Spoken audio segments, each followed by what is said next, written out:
Ya.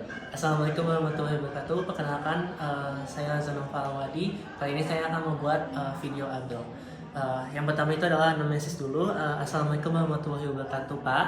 Perkenalkan, nama saya Dr. Zanova yang bertugas pada hari ini. Sebelumnya saya ingin menanyakan dulu, ini adiknya namanya siapa? Adiknya namanya Dino, Usianya berapa, Pak? 8 bulan, Tanggal lahirnya berapa, Pak? 23 Desember, Untuk jenis kelaminnya apa, Pak? laki-laki. Oke. Datang ke sini dengan keluhan apa, Pak? Katanya sih sesek. Oke, baik, nanti kita akan lakukan pemeriksaan ya, Pak ya.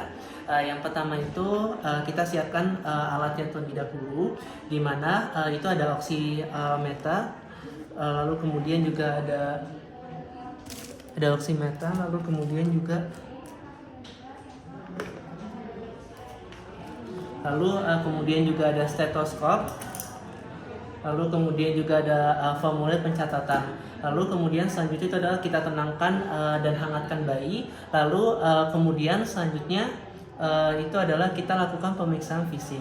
Nah, untuk pemeriksaan fisik itu adalah kita lihat pada bayi apakah dia tuh terdapat sianosis atau tidak. Kita lihat dari warnanya, dari warna kulitnya, apakah dia itu ada kebiruan atau tidak pada ujung jari, lalu kemudian ujung pada bibir dan pada lidahnya.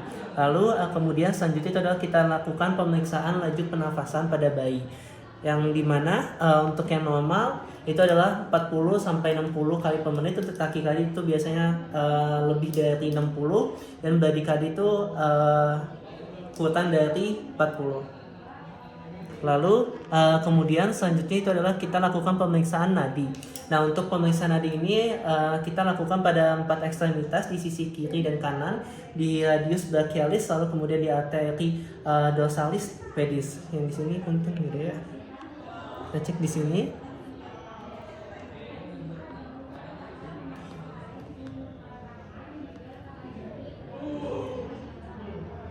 Lalu kemudian selanjutnya itu adalah pengukuran tekanan darah, yang dimana kita pompa relaksa untuk mencapai tekanan sistoliknya yaitu 50 sampai 70.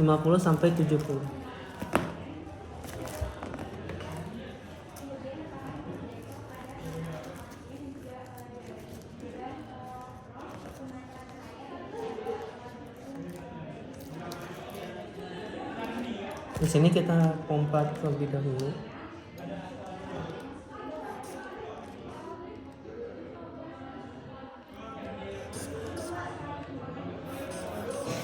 Lalu kemudian kita taruh stetoskop.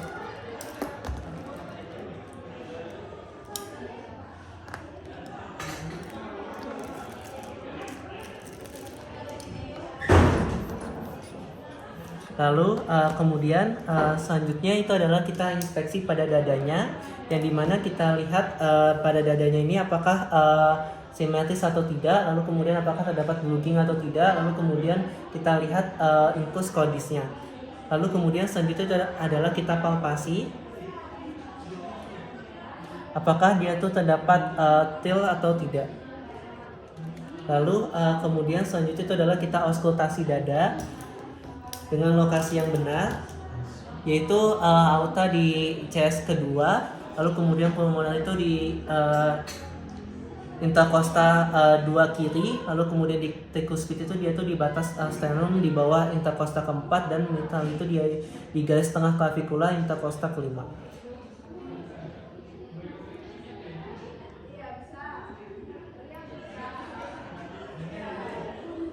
Lalu kemudian kita inspeksi apakah terdapat suara murmur atau tidak. Lalu kemudian selanjutnya itu adalah kita evaluasi dan kita pertimbangkan pertambahan berat badannya.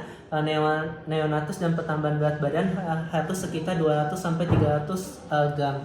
Lalu kemudian selanjutnya itu adalah pemeriksaan scanning pulse oximetry, yang dimana yang pertama itu kita pastikan dulu jangan dilakukan pemeriksaannya itu bersama dengan pengukuran tekanan darah, yang dimana lalu kemudian selanjutnya itu adalah kita nyalakan dulu pada oximetrinya dengan sensor yang terhubung. Lalu kemudian selanjutnya itu adalah kita lakukan SP2 pada tangan kanan, yang dimana nanti akan kita tempatkan foto dekpal di punggung tangan kanan.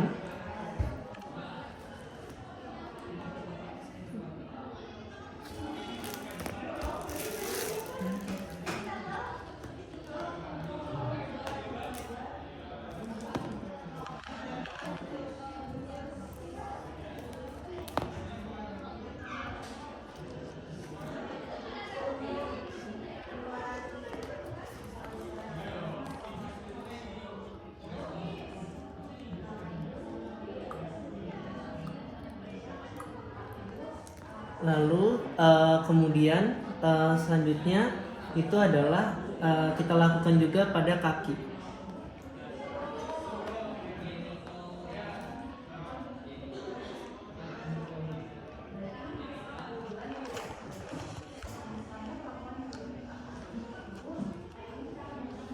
Lalu kemudian kita di sini untuk yang kaki kita letakkan pada telapak kaki kiri, telapak kaki kiri dan jari tadi sudah. Lalu kemudian kita baca dan catat untuk hasilnya dan kita lakukan kritisnya, yang dimana jika misalnya dia tuh kurang dari 90 maka kita lakukan tidak lolos. Lalu kemudian untuk lebih dari 90 itu artinya berhasil. Lalu kemudian selanjutnya itu adalah kita lepaskan dan kemudian selanjutnya itu adalah pemeriksaan tekanan darah pada anak, yang dimana kita siapkan dulu alatnya, yaitu ada Medseth trisimeter pada anak. Lalu kemudian selanjutnya itu adalah pastikan manometer itu berfungsi dengan baik. Di sini kita pasang terlebih dahulu.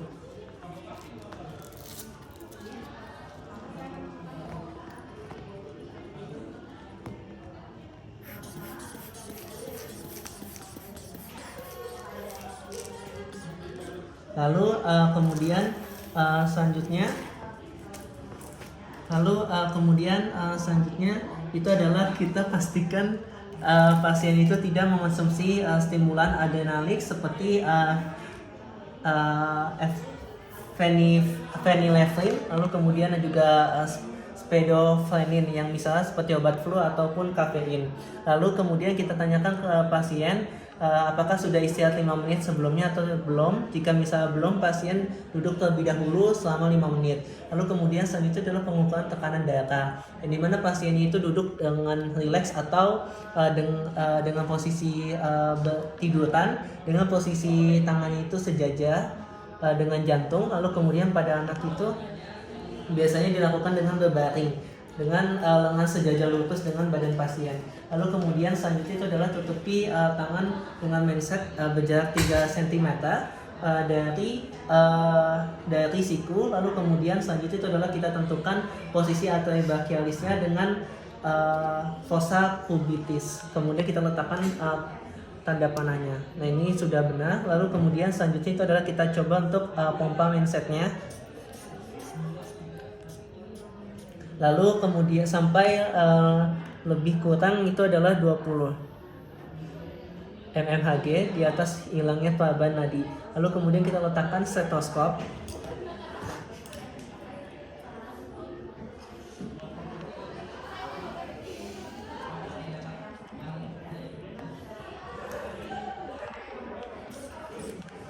Jika misalnya sudah diletakkan stetoskop, lalu kemudian kita catat untuk kita kencangkan Medsethnya terlebih dahulu, lalu kemudian kita turunkan perlahan 2 sampai 3 mmHg per detik sampai terdengar bunyi sistoliknya. Lalu kemudian dan terdengar suara diastoliknya, dan kemudian selanjutnya itu adalah kita lakukan pengukuran ulang jika misalnya masih meragu. Lalu kemudian kita catat untuk hasilnya, yang dimana untuk hasil itu adalah untuk neonatus dia tuh tekanannya itu adalah untuk sistoliknya itu 50 sampai 75, untuk diastol itu 30 sampai 45. Untuk 1 sampai 2 bulan dia tuh sistoliknya 60 sampai 90, diastoliknya 40 sampai 70. Untuk 1 sampai 3 tahun itu dia tuh sistoliknya 75 sampai 100, untuk diastoliknya 50 sampai 75, dan untuk 4 sampai 8 tahun sistoliknya 80 sampai 115, dan untuk diastola 50 sampai 75. Untuk yang 9 sampai 15 tahun untuk sistoliknya 85 sampai 125, diastoliknya itu 50 sampai 80. Alhamdulillah rabbil alamin, untuk pemeriksanya kali ini sudah selesai ya Dea. Assalamualaikum warahmatullahi wabarakatuh.